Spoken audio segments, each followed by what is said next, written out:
Good morning to all. In Kumbakonam Madras IAS academy தினசரி நடப்பு நிகழ்வுகள் நவம்பர் 13 நவம்பர் 14க்கான நடப்பு நிகழ்வுகள் பார்க்க போகிறோம். ஃபர்ஸ்ட் நவம்பர் 11லேருந்து நவம்பர் 15 வரைக்கும் நம்ம என்ன வாரமாக அனுசரிக்கிறோம் அப்படின்னு பார்த்தீங்கன்னா உலக தரநிலை வாரம். உலக தரநிலை வாரம் அப்படிங்கிறது நவம்பர் 11 முதல் நவம்பர் 15 வரைக்கும். இந்த வருஷத்துக்கான தீம்னா quality from compliance to performance அப்படிங்கிறது இந்த வருஷத்துக்கான தீம். உலக தரநிலை வாரம் நவம்பர் 11 முதல் நவம்பர் 15 வரைக்கும். தீம் பார்த்தீங்கன்னா quality from compliance to performance அப்படிங்கிறது. அடுத்து உலக புலிவண்டு தினம் அப்படின்னு நம்ம எடுத்துட்டோம்னா நவம்பர் 11. நவம்பர் 11 அன்னைக்கு நம்ம என்ன அனுசரிக்கிறோம்னு பார்த்தீங்கன்னா உலக புலிவண்டு தினத்தை நம்ம அனுசரிக்கிறோம். மூன்றாவது உலக நோய் தடுப்பு தினம் அப்படின்னு நம்ம எடுத்துட்டோம்னா நவம்பர் 10. இந்த வருஷத்தை நம்ம என்னிலிருந்து செலிப்ரேட் பண்ணுறோம் அப்படின்னு பார்த்தீங்கன்னா 2012ஆம் ஆண்டு உலக சுகாதார அமைப்பினால் WHO உலக நோய் தடுப்பு தினமாக நவம்பர் 10ஆம் தேதியை நம்ம அனுசரிக்கிறோம். நெக்ஸ்ட்டு 4000 ஆண்டுகள் பழமையான நகரம் அப்படின்னு நம்ம சொல்கிறோம். அந்த 4000 ஆண்டுகள் பழமையான நகரம் எங்கே இருக்குன்னு பார்த்தோம் அப்படின்னா வடமேற்கு சவுதி அரேபியாவில் ஒரு அழகிய பாலைவன சூழலை இந்த இடத்துல மாற்றிக்கோங்க. சுமார் 4000 ஆண்டுகள் பழமையான கோட்டை நகரத்திற்கு பல்வேறு சிதிலமடைந்த பகுதிகள் தொல்பொருள் ஆராய்ச்சியாளர்களால் என்ன பண்ணிக்கப்படுதுன்னா கண்டுபிடிக்கப்பட்டிருக்கு. அதை நம்ம எப்படி அழைக்கிறோம் அப்படின்னா அல் நதாக் அப்படின்னு நம்ம அழைக்கிறோம். இது எதால் ஆனதுன்னு பார்த்தீங்கன்னா வறண்ட பாலைவனத்தால் சூழப்பட்டு காணப்படும் ஒரு பசுமையான பகுதி. இது எந்த காலகட்டத்தை சேர்ந்ததுன்னா BCE 2400லேருந்து 2000 காலகட்டத்தில் கட்டமைக்கப்பட்டது. எத்தனை ஏக்கர் பரப்பிலானதுன்னு பார்த்தீங்கன்னா சுமார் 2.6 ஹெக்டர் பரப்பிலான ஒரு நகரம். இந்த 4000 ஆண்டுகள் பழமையான நகரம் எங்கே இருக்குது? வடமேற்கு சவுதி அரேபியாவில் இருக்குது. எத்தனை ஆண்டுகள்னா 4000 ஆண்டுகள். இதை நம்ம எப்படி அழைக்கிறோம் அப்படின்னா அல் நதாக் அப்படின்னு நம்ம அழைக்கிறோம். இது எதால் சூழப்பட்டிருக்குன்னா வறண்ட பாலைவனத்தால். இது காலகட்டம் எதுன்னு பார்த்தீங்கன்னா BCE 2400லேருந்து 2000 வரைக்கும். சுமார் 2.6 ஹெக்டர் பரப்பிலான ஒரு நகரம். தேசிய சட்ட சேவைகள் தினம் செலிப்ரேட் பண்ணுற டே எதுன்னு பார்த்தீங்கன்னா நவம்பர் 9. தேசிய சட்ட சேவைகள் ஆணையம் நால்சா எப்பயிலேருந்து நம்ம செலிப்ரேட் பண்ணுறோம் பார்த்தீங்கன்னா 1987ஆம் ஆண்டு தேசிய சேவைகள் சட்ட அதிகார சபை சட்டத்தின் கீழ் இந்த டே அப்படிங்கிறது உருவாக்கப்பட்டது. அடுத்து சர்வதேச அறிவியல் மற்றும் அமைதி வாரமாக நம்ம என்ன டேவை செலிப்ரேட் பண்ணுறோம் அப்படின்னா நவம்பர் 19 முதல் நவம்பர் 15 வரையிலான காலகட்டத்தை சர்வதேச அறிவியல் மற்றும் அமைதி வாரமாக நம்ம செலிப்ரேட் பண்ணுறோம். ஐக்கிய நாடுகள் பொது சபை 1988ஆம் ஆண்டிலிருந்து இந்த நாளிற்கு அதிகாரப்பூர்வமாக என்ன பண்ணியிருக்குன்னா அங்கீகாரம் அளித்துள்ளது. ஸோ சர்வதேச அறிவியல் மற்றும் அமைதி வாரம் நவம்பர் 9 முதல் நவம்பர் 15 வரைக்கும்.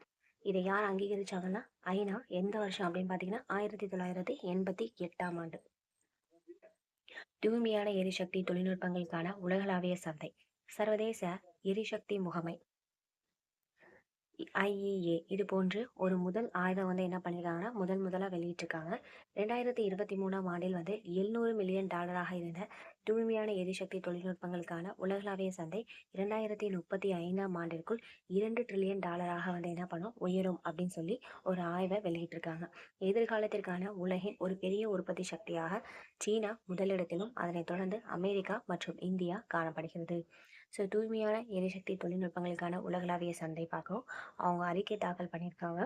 அந்த அறிக்கையில் 2023ஆம் ஆண்டில் எத்தனை மில்லியன் இருக்குன்னா $700 மில்லியன் இருந்த தூய்மையான எரிசக்தி தொழில்நுட்பங்களுக்கான உலகளாவிய சந்தை 2035ஆம் ஆண்டுக்குள் $2 ட்ரில்லியன் உயரும்னு சொல்லிட்டு அறிக்கை வெளியிட்டிருக்காங்க. எதிர்காலத்திற்கான உலகின் ஒரு பெரிய உற்பத்தி சக்தியாக சீனா ஃபர்ஸ்ட் பிளேஸ்ல இருக்கு. அதனைத் தொடர்ந்து அமெரிக்கா, அதனைத் தொடர்ந்து இந்தியா இடங்களை பிடிச்சிருக்கு. ஆதித்யா L1 கலத்தின் VELC கருவி. ஸோ இந்த ஆதித்யா L1 கலத்தின் மூலம் கொண்டு செல்லப்பட்ட VELC அப்படிங்கிற கருவி மூலம் பெறப்பட்ட தனிப்பட்ட தரவை சூரிய உமிழ்வு CME நிகழ்வின் தொடக்க நேரத்தை துல்லியமாக மதிப்பிட முடியும். ஸோ இந்த ஆதித்யா L1 அப்படிங்கிறது அதில் VELC அப்படிங்கிற ஒரு கருவி பொருத்திருக்காங்க. அதோட வேலை என்னன்னு பார்த்தீங்கன்னா தனிப்பட்ட தரவை பயன்படுத்தி சூரிய வெப்ப உமிழ்வை நிகழ்வின் தொடக்க நேரத்தை துல்லியமாக மதிப்பிடுவதற்காக இது பயன்படுத்தப்படுகிறது. இந்தியாவின் சூரிய ஆய்வு களத்தின் முதல் அறிவியல் பூர்வ முடிவை இது மிக நன்கு குறிக்கிறது. சூரியனின் புலப்படும் பகுதியின் வெப்ப உமிழ்வு கரோனா அடுக்கு ஆய்வு கருவி VELC ஆனது சூரியனின் மேற்பரப்புக்கு அருகில் உள்ள சூரிய வெப்ப உமிழ்வு நிகழ்வினை நெருக்கமாக கண்காணிக்க உதவுகிறது. ஸோ ஆதித்யா L1 கலம் அப்படின்னு நம்ம எடுத்துட்டோம்னா விஇஎல்சி அப்படிங்கிற கருவி ஆதித்யா L1 கலத்தின் மூலம் கொண்டு செல்லப்பட்ட விஇஎல்சி கருவி மூலம் பெறப்பட்ட தனிப்பட்ட தரவை பயன்படுத்தி சூரிய வெப்ப உமிழ்வு CME நிகழ்வின் தொடக்க நேரத்தை துல்லியமாக மதிப்பிட முடியும். இந்தியாவின் சூரிய ஆய்வு தளத்தோட முதல் அறிவியல் பூர்வ முடிவை இது நமக்கு அளிக்கிறது. இது விஇஎல்சி அப்படிங்கிறது என்னன்னு பார்த்தீங்கன்னா வெப்ப உமிழ்வு கரோனா அப்படின்னு நம்ம வந்து சொல்றோம். இது சூரியனின் மேற்பரப்புக்கு அருகில் உள்ள சூரிய வெப்ப உமிழ்வு நிகழ்வினை நெருக்கமாக கண்காணிக்க உதவுகிறது. Next, piece with nature. COP26 ஐக்கிய நாடுகள் சபையின் 16வது பங்குதாரர் உச்சி மாநாட்டின் பல்லுயிர் பெருக்கம் தொடர்பான பேச்சுவார்த்தையில் கொலம்பியா நாடு இயற்கை உடனான சமாதானம் பீஸ் வித் நேச்சர் மேற்கொள்வதற்காக 20 நாடுகளுடன் ஒரு கூட்டணியை தொடங்கியிருக்கு. எந்த நாடுன்னு பார்த்தீங்கன்னா கொலம்பியா நாடு. இந்த கூட்டமைப்பில் மெக்சிகோ, ஸ்வீடன், உகாண்டா மற்றும் சிலி உள்ளிட்ட 4 நாடுகளும் அடங்கும் என்ற நிலையில் இருப்பினும் ஆசியா பசிபிக் பிராந்திய நாடுகள் எதுவும் இதில் இடம்பெறவில்லை அப்படிங்கிறது ரொம்ப முக்கியமான ஒரு விஷயம்.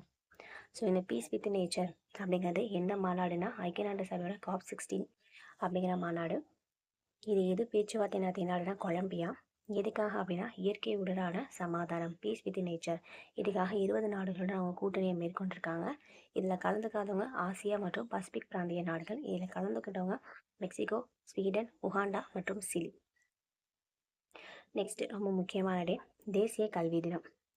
ஸோ தேசிய கல்வி தினம் நம்ம எப்போ செலிப்ரேட் பண்ணுறோம்னு பார்த்தீங்க அப்படின்னா நவம்பர் 11 தான் தேசிய கல்வி தினமாக நம்ம செலிப்ரேட் பண்ணுறோம்.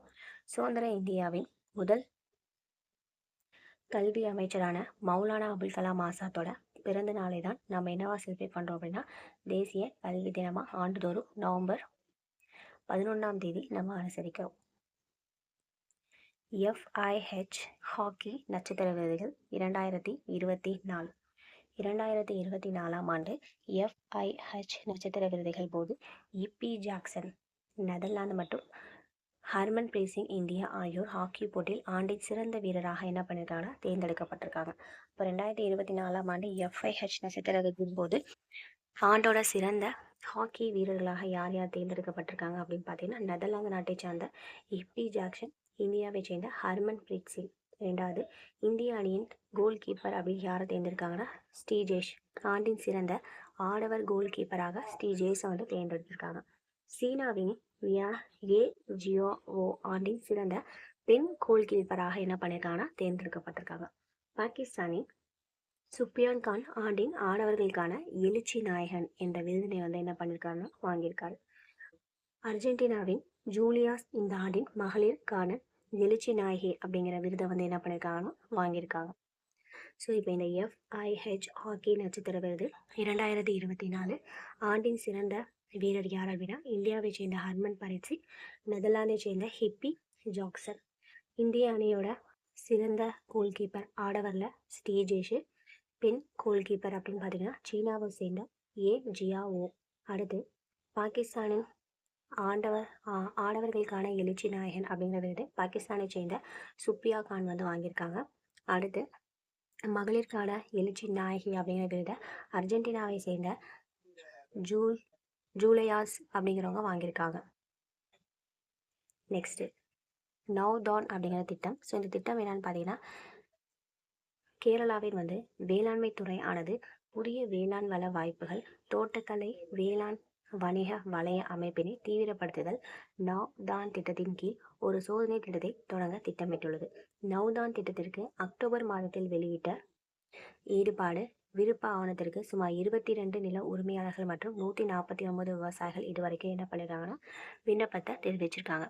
இதுலேருந்து என்ன தெரியுது, நவ்தான் அப்படிங்கிற திட்டம் எந்த மாநிலத்தில் கொண்டு வந்திருக்காங்கன்னா கேரளாவில். அது எதுக்கு சம்மந்தப்படுது அப்படின்னா தோட்டக்கலை வேளாண் வணிக வலய அமைப்பினை தீவிரப்படுத்துதல்.